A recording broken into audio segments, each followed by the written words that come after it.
नाज़रीन, आवाज़ न्यूज़ में भलीकार आऊं आहियां बिशारत सुमरो। हलंदासीं हेडलाइंस।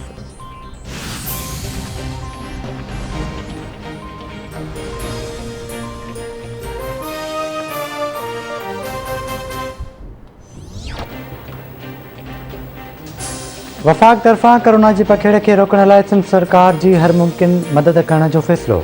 कराची में कोरोना वायरस जी पखेड़ रोकण लाइ NCOC जो अहम इजलास।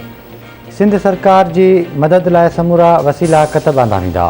SOPs ते अमल करण लाइ क़ानून लागू कंदड़ इदारनि जा अहलकार मुक़ररु कया वेंदा। इजलास में फ़ैसिलो। कराची में मुकमिल लॉकडाउन लॻंदो या न, फ़ैसिलो अॼु थींदो। टास्क फोर्स तरफ़ां कराची में 2 हफ़्तनि लाइ लॉकडाउन जी तजवीज़। NCOC कराची में मुकमिल लॉकडाउन जी मुखालिफ़त करे छॾी। वॾे वज़ीर सैयद मुराद अली शाह जी सदारत हेठि टास्क फोर्स जो इजलास अॼु थींदो।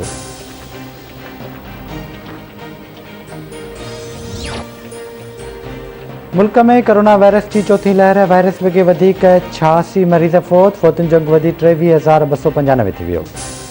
24 कलाकनि दौरान 4,537 नवां केस रिपोर्ट। मजमूई केसनि जो अघु 10,24,861 थी वियो। हेल ताईं 9,38,843 मरीज़ वायरस खे शिकस्त ॾेई सिहतयाब थी चुका।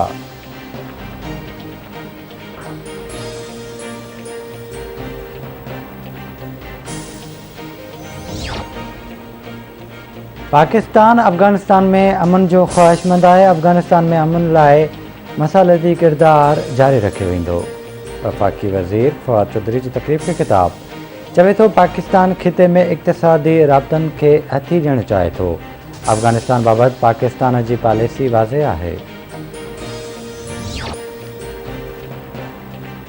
कराची जे इलाइक़े सुराब ॻोठ वेझो क़तल थियल शमन मीराली जे भाणेजे जो क़ातिल हयातुल्लाह पठान गिरफ़्तार।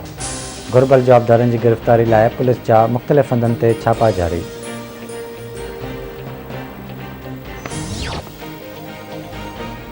सकरंड वेझो ॻोठ नगर चांडियो में हथियारबंदनि जी फायरिंग। निंड में सुतल बिलावल मंगनार मारिजी वियो।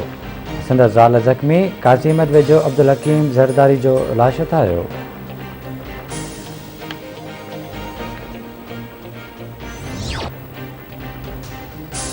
घोटकी वेझो ॻोठ राज़ी लाखो भरिसां RD 33 वटां डिघड़ोवा खे 20 फुट गारो।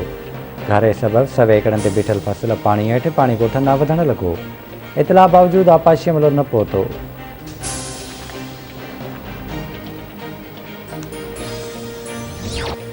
ऐं चेलार जे न्यू आबाद पाड़े में औरत टांकी में किरी फ़ौत थी वई। पुलिस लाश कढराए इस्पताल मुंतक़िल कयो।